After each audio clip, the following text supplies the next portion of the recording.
Today with us is returning guest, Mike Morrow-Fox. Welcome, Mike. Thank you. It's a pleasure to be here again. We're talking about conflict management and how do you deal with conflict knowing that most of us don't want to? One of the things that makes it so important is those people in general that are comfortable with conflict tend not to be so good with it. People that are most comfortable with conflict bully their way through it. Mm-hmm. The people who are less comfortable with conflict tend to try and avoid it, and that's where you'll get the third party asking you to come in and saying, can you help me with my team because they're not dealing with stuff, or in some cases even with my board, and that's a big issue. So I appreciate it. You know, right now collaboration in teams is everything. That's how we work now as a society with the new way that people work. As we think about the 7 leadership competencies, being innately collaborative is one of those top 7. And that requires that we deal with conflict. Absolutely. And it requires dealing with a variety of different people. And the importance of it is that if you have somebody that's negative in your work group, you're going to have a dip of productivity between 30 and 40%. Say more about that. Yeah, Will Phelps did some wonderful research, and he actually called it bad apple research. And it's one of those pieces that came from a great story of his wife coming home from work, and he was teaching, I think, at Wharton at the time. And she said, it's been a wonderful week. And he said, really, why? She said, oh, so-and-so has been sick all week, so we're getting so much done. And he thought, that's really interesting. And they did some really neat experiments that they published on the bad apple research. But what they found was that there were 3 different negative behaviors. One of them was withholding effort. The other was having a negative tone. You know, somebody who says, oh, we already done that, or we can't do. And somebody who is violating interpersonal norms in terms of being disrespectful. I'm thinking of a client who had an employee who went to HR and complained about her colleagues, like so-and-so has a heroin habit. You don't make a false accusation about a heroin habit, right? There are lots of things you can say that they're not nice to me, but that's a big accusation. Yeah. You definitely want to make sure that the norms for your work group, and in particular, if you've got somebody who's very negative in terms of making false accusations, but even just somebody who withholds effort, saying, you guys may want to be here past 5, but I've got a life, in such a way that it makes the whole group feel undervalued. If you've got somebody who is innately always saying, oh, we already tried that, it doesn't work. You've got those sorts of things going on. What you'll find is that person can drag the entire productivity of the group down 30 to 40%. So it's not just the negative Nelly person, but that's contagious. And that's a great way to look at it, because the second piece I looked at was what's called contagious giving. If you look at the opposite of that, you can take a look at some of the research on that, and Fowler and Christakis have done some really interesting research. And what they found is that there is such a thing as contagious giving. So on the one hand, if you've got somebody who's negative with the group, they pull the whole group down. If you've got someone who's giving, they can pull the whole group up. And when you take a look at contagious giving, they did some neat experiments where 4 people can come together, and we're not allowed to communicate, being able either to take $3 or to give $2 to the group. Now, if all 4 people give $2 to the group, then everyone in the group gets $8. If nobody gives anything to the group and I give my $2 to the group, I only get $1. And as you go through 6 rounds of this, if you keep all $3 all 6 rounds, you get $18. But if everybody gave their $2 to the group for all 6 rounds, then they would get $48. And what they found is that when one person was a giver in that first round and continually gave, the entire group started to give more. When they had groups where there weren't givers, it wasn't contagious. But just one giver through round after round, even though nobody knew who it was, it caused a contagion throughout, and that was a really good way of understanding the larger research when they find givers in groups and how those groups escalate to be more giving as a group. And so this bad apple behavior is contagious, the good behavior is contagious, and at the end of the day, it's dealing with conflict successfully that allows you to have the givers escalate and have the bad apples either get themselves together or find something that's a better match for them. Yeah, I was just wondering, if you have a bad apple and a giver in a group, which one's more contagious? Do you know? Yeah, actually, I do, unfortunately. It's the bad apple. Isn't that terrible? Really? Yeah, so they're more like the flu. Yeah, unfortunately. And the reason for that is that when you affect somebody's safety, and we'll talk, I think, later a little bit about some of the, that's even more emotionally than anything else. If you make it in a room unsafe for somebody to give a new idea, because they're going to get put down for it or feel silly for it. As soon as you do that, the entire room shuts down. And you don't need me to quote the research on that. Everybody knows that. A number of times I've had situations, and I bet you have too, where I facilitated stuff and the boss will come in just to be a part of it. And as soon as the president comes into the room, dynamics completely change. No matter how open the president is or how well liked or how complimentary, it just changes everything because the threat level goes up. So unfortunately, when you have a bad apple that you don't deal with, the threat level goes up within your group and their productivity goes down. And that connects to the vibrancy research and a lot of the other research that we've talked about as well, that, if I feel unsafe and I feel bad about myself as a consequence, I don't put forth creative ideas. I may not even put forth any more effort than required. And what David Rock, who's a neuroscientist, would say is that it's not only that I make a conscious effort not to, it's that as soon as I become under threat, as soon as I start to feel that I'm losing some support, at that point in time, it's not only that I'm withholding, it's that I'm not even able to give novel ideas because all of a sudden my limbic system is kicking in and I'm a little bit in fight or flight. And people who are in fight or flight don't come up with creative new ideas. One of the statistics Gary Weber gave us in his audio recordings was that the brain preferences negative behavior by a factor of 8 to 10 times. So if I have had an experience with Bill down the hall yelling at me, then every time I interact with Bill, my brain is going to go into the mode of how do you stay safe with Bill? Then the limbic system kicks in. I'm in protection mode. And the last thing I am doing is sharing a creative idea with Bill because I don't want him to tell me I'm an idiot.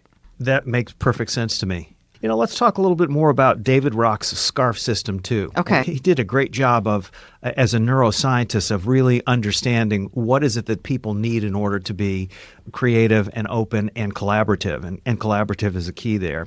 And SCARF is an acronym that stands for status, certainty, autonomy, relatedness, and fairness.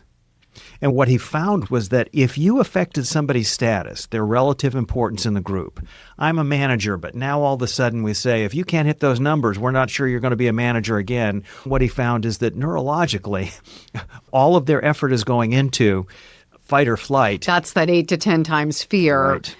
And I go into protection mode.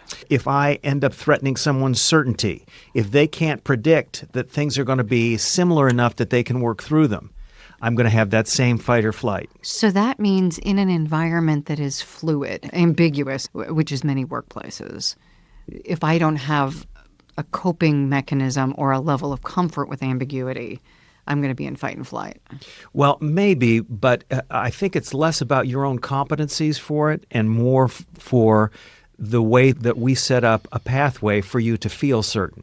So I may have an ambiguous environment. I'm not sure exactly, how I'm going to contribute, but I know that every day when I come in, Maureen is going to help me be successful. Okay. So I deal with ambiguity because I have the support system of my boss or my colleagues or the help desk. That's right. And if you're executive staff or people who are thinking about being executive staff, if people get these visions, you can think about the boss that is supportive and that hey, I'm kind of stuck, can you help me? And you get the help and support you need rather than criticism, versus the boss who comes in and says, hit the numbers or hit the bricks. And we've all worked with those. I haven't, but... You haven't? No, I haven't, but I've seen really? people who have. Okay. Yeah, I've had great bosses. Autonomy, a feeling of control kind of goes with that, and that pulls into the A in SCARF. Relatedness, which is an interesting piece. Relatedness plays into this as well, but if I threaten somebody's support of the group, their ability to be a part of things, a feeling of belonging of it, if I feel kind of ostracized from the group as a result of what's going on, and bosses can do that without really even thinking about it or being completely aware of it, as soon as that happens, I'm in fight or flight. So can you give an example of that? Yeah, I worked with an employee who was a director, and she would constantly say in front of everybody, you have to do this, this, or this. I need this now, and you're not getting it for me. And what would happen to that individual is that they would kind of feel like, oh gosh, I'm not getting things done. And you could watch how the group would kind of separate. So the different employees were like, okay, I think I'm going to get away from Mark because he's a whatever non-performer. Well, and yeah, so she sent a very strong message regularly to him, and we were able to have a conversation. When she changed that behavior, he became more effective, and he also became more integrated with the group. So sometimes you don't even realize that you're affecting somebody's relatedness within the group, but as the boss, a lot of times you can really send a signal as to whether somebody is a part of us or not a part of us. And then the last one is my favorite one because the research on it is so strong, and that is fairness. And what we're finding is societally as well as in business organizations, when there is a gap in fairness, there's a huge gap in performance. And interestingly, the fairness factor is more important actually than any of the other factors. Now, fairness is a touchy one because that's through the lens of the perceiver. That's correct. And so what I perceive as fair may be very different because I'm not a clock watcher or a wardrobe watcher. So I don't care if you show up at the same time, but I do care if you get your work done. That's why you get paid the big bucks when you're an executive or a manager, because you got to pay attention to folks and find out who does feel like things are unfair and make sure that they understand the fairness in them or that you're making things fair. I've been reading a lot recently from a societal lens of what happens to individuals when they see such a gap in income from their income potential to what other people's income potential is. So that's my CEO is making 200,000 times what I make, whatever. Well, it can be, but it's a very interesting thing because what we're seeing right now is people underestimate how well off they are. If your family income, your household income is $100,000 or more, you're in the top 20% of all income earners. And a lot of times people don't feel that way because if I'm making $100,000, I still have house payments and car payments. And I know probably within my group a number of people who are making $150,000. And as a result, I don't feel like I'm all that well off, but I'm better off than 80% of everyone else. The people who are on the other side of that may have a lot of needs met. They've got a television and they've got a refrigerator and they're eating on a fairly regular basis, but they're under this constant pressure to do their week-to-week earning in order to keep their family moving. And so if you just looked at, well, these people versus a lot of other people have the food, they have TV, they have shelter, shouldn't they be happy? The answer is that in general, the larger the gap in income between individuals, and it doesn't have to be income. We find that if there are flights, and the flight has an area that's first class, those flights will have more conflict and more issues arise by a factor of 60 than 60 times more? Yeah, than flights that don't have a first class cabin. What kind of conflict? I want to use the first class bathroom? No, it's not that. It's that when people see that in first class they're getting food and they're getting care and they're getting, and I'm dealing with the kid kicking my seat in the back there, I'm more apt to be nasty than if we're all sitting and having our seats kicked in the back. Interesting. But it's more than that. There's been some really interesting research with primates. And you can go and watch a YouTube right now. If we give a monkey a grape instead of a cucumber, then you give the other monkey a cucumber, you'll watch that monkey go ballistic. They're perfectly happy with cucumbers until grapes are introduced. But be unfair. Give one monkey for no reason a grape and the other one not the opportunity to get one. And you see dramatically different behaviors. And again, circling back to conflict, the environment in which we're operating creates or mitigates the conflict. And I, as a leader, certainly need to then be prepared to deal with it. And also to structure an environment that mitigates as much as possible. So creates a sense of fairness as perceived by my stakeholders. Because the airline probably isn't trying to create a lack of fairness by having first class. I assume they don't design that to annoy people. You brought up a good point that in my discussions with executive teams, they talk about as well, and that is fairness is relative. So how do I deal with somebody's perception and the relativity of it? And the answer is it's really important to ask myself, is it fair? And a lot of times for a number of your listeners, one of the big issues they're dealing with is change management. that they've got some great tools and technology for their teams, and yet from a change management perspective, they're having trouble with adoption.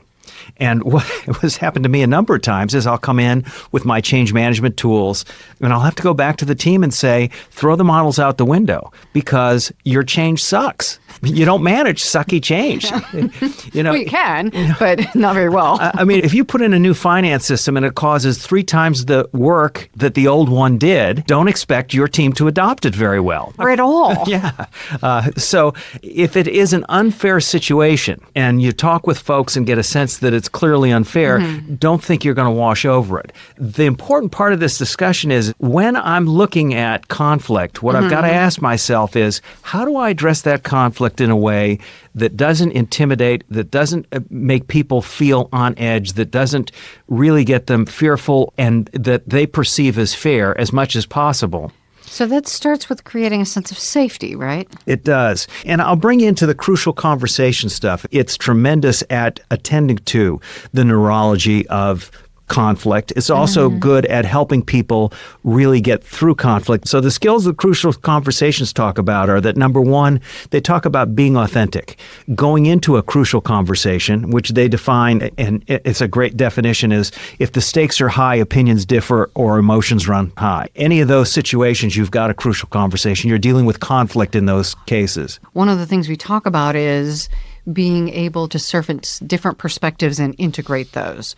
So by definition, it is possible to have conflict, right? If you see the world significantly differently than I do, then it's likely that we could bump into conflict. Actually, creative conflict is phenomenal for the workplace. And I really like Lencioni's model, 5 dysfunctions of the team. And what he talks about is that at the top of the model is results. But underneath that is a comfort with conflict, that you create safe spaces for conflict to surface, because only through conflict do people then start to invest, and only through that investment do they get accountability, and only through accountability do you get results. So that's how the model plays through. Conflict is essential to getting results. Okay, so I think that's a really important point because most of us avoid it, and yet that's like avoiding breathing. Well, yeah, avoiding breathing if you want your team to operate at high levels and you want people to really own the results and put in the types of efforts that you need. So yeah, absolutely. Well, most of us say we want that. I don't know that we understand how difficult that's going to be for us personally. But I don't know anyone who says I want to get bad results. Really, the key to leadership in a number of operational circumstances really is to create a team and a team environment where people can surface this conflict, work through it, and then get to the next level. So that takes us back then to the crucial conversations bit. So even if they're generative, there's still conflict. Absolutely. Okay. What Crucial Conversations talks about is the way that you deal with this conflict and the way that you model it and guide it for your team. So the first thing is thus authenticity. The second thing is an investment in dialogue, meaning we got to keep talking. If it's uncomfortable or comfortable, we have to make sure we keep talking, because as soon as we pull out of the communication channels, you can't move any further. The third piece of it is to create a safe space, which we've talked quite a bit about, and that's where I think the SCARF comes in. And they give some really good techniques in terms of active listening is one of the great ways that you create safe spaces. Keeping your emotions in check, and finding mutual purposes, keeping fact base, and then coming out with a clear plan at the end as to how we're going to move to the next level. So let me go back to a couple of those. Keeping my emotions in check, which is easier said than done when I feel like you are completely questioning the way I make sense of things by virtue of having a different point of view. In some ways, it feels like you're questioning me. Not just my idea, but it can feel like I'm under assault. Yeah, as someone who's leading a team and someone who's a team member, what I'm going to make sure is that we keep around the topic. We make sure we're going for a mutual purpose, that this isn't any one individual being singled out here or there, and that at the end of this, we're going to have a clear plan that we can all work. And if we realize that's where we're going and how we're going there, then a lot of times you take a lot of the sting out of it, a lot of the neurological fight or flight out of it. And as a result of that, you can get to some of the real importance of settling creative differences. You know, I think of a tool, the idea, the old David Bohm dialogue tool process. And where I've been, but it requires number 2 of your points, making space, right? We raise a topic, how do we deal with X? And it's a touchy topic.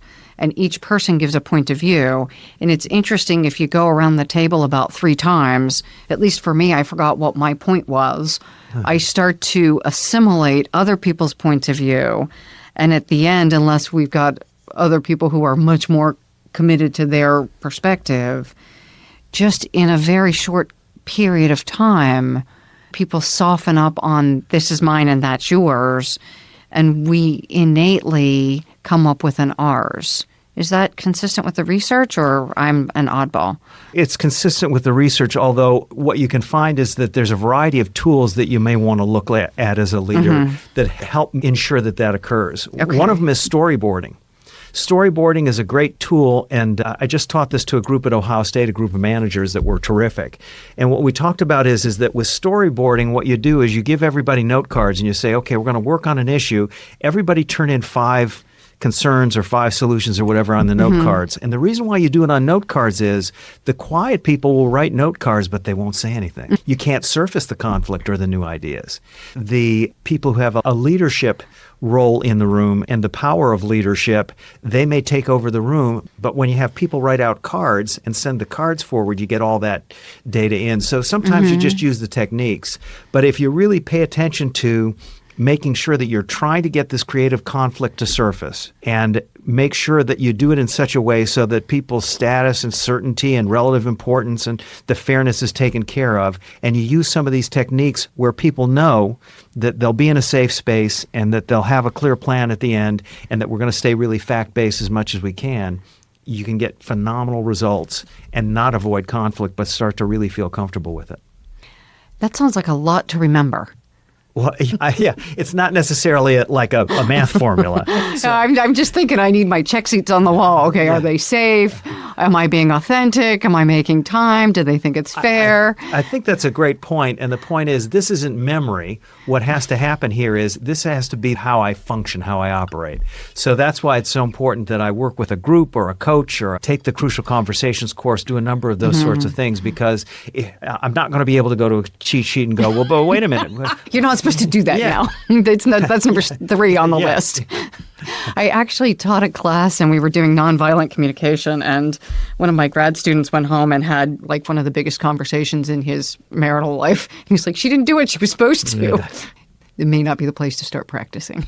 So how do I, as an individual and a leader in an organization, create the capacity and increase the probability that when something happens, we're actually going to do this rather than go back from a conflict and say, boy, I wish I'd done that differently? That's a great question. And I think there's 3 different domains that you can look at on a personal level. The first domain is your own developmental maturity. How strong is your ego? And what that really means is that how much am I prone to be defensive versus integrative?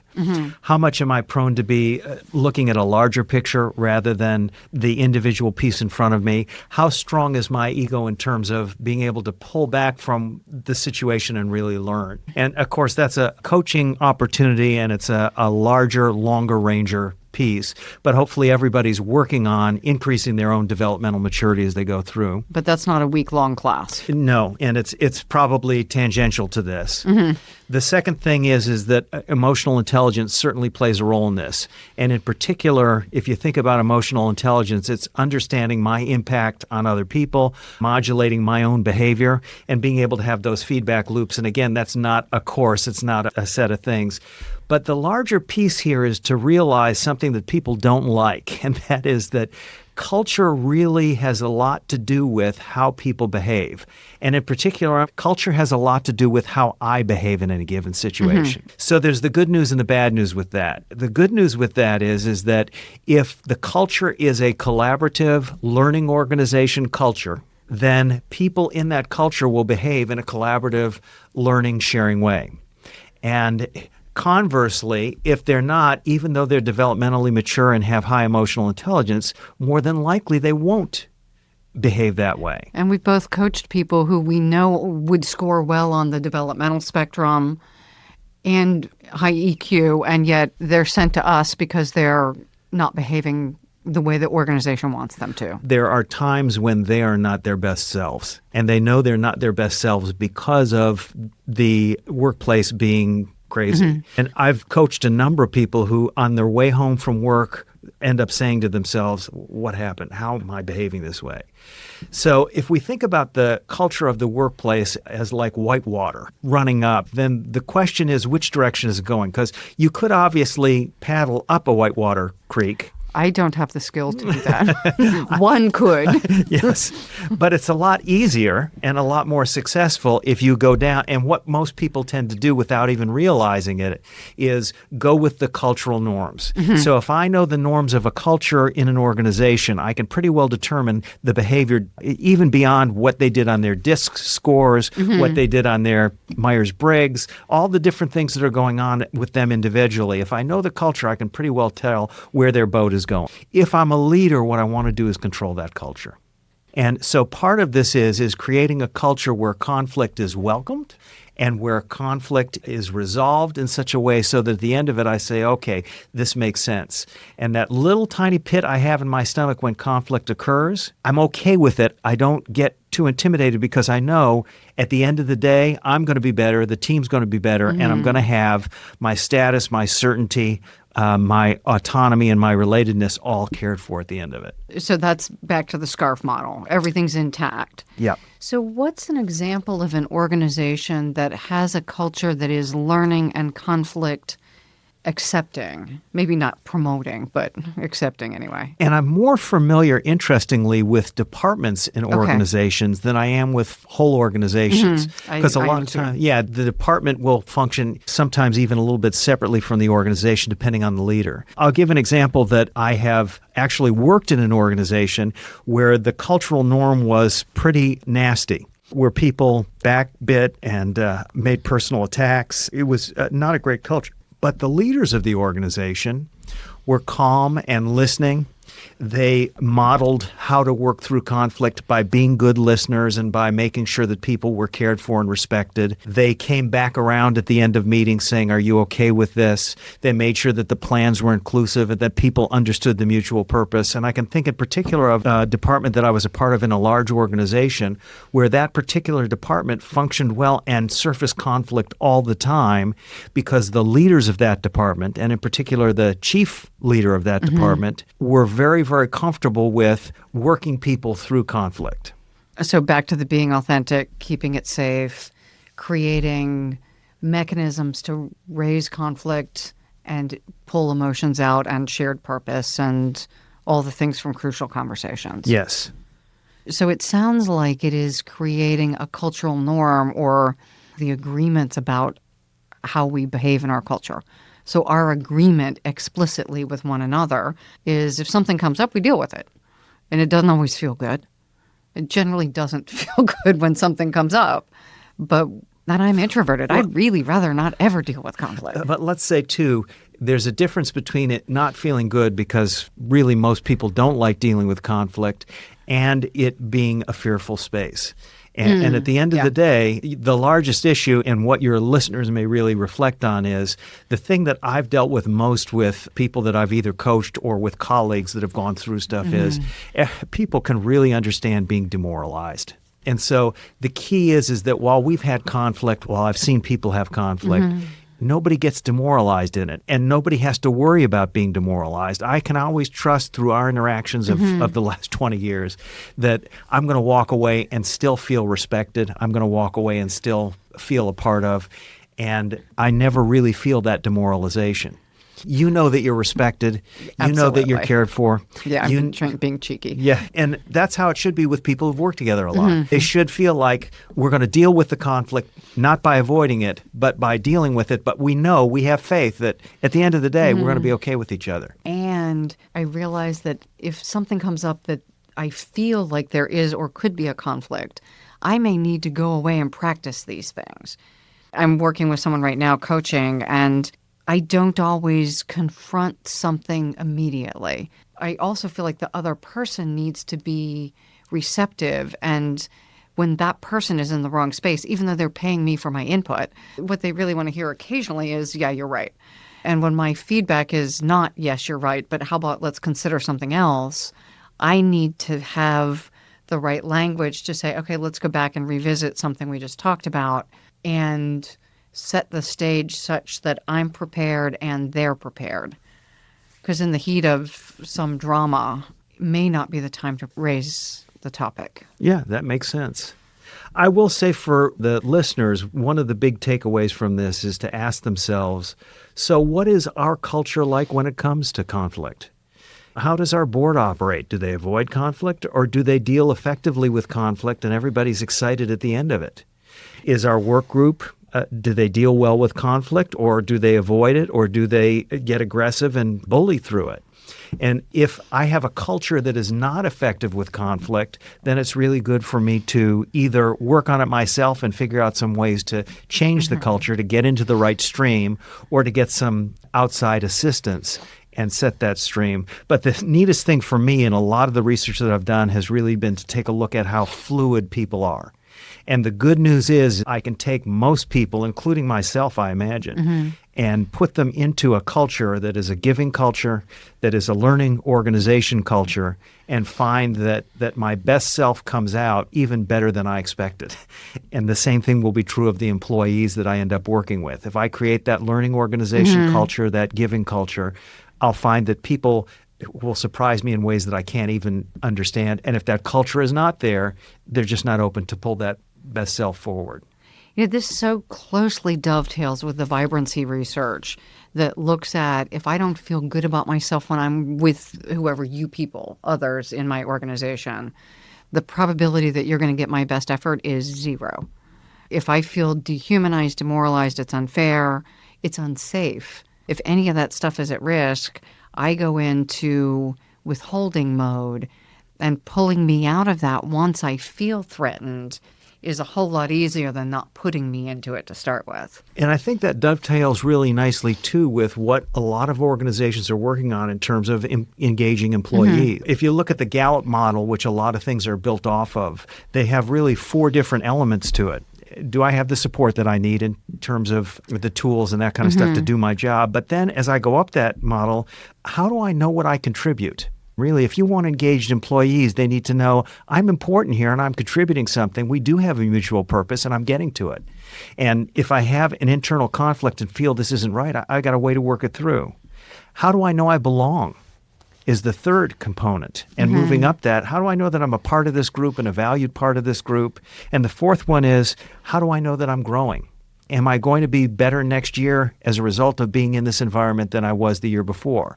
I had these programming skills coming in. Am I now going to have programming and change management skills?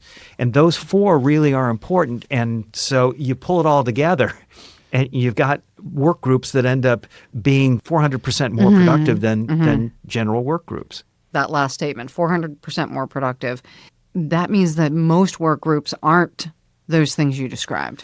Unfortunately, and that's what we see, is that our engagement scores are nowhere near what we want them to be.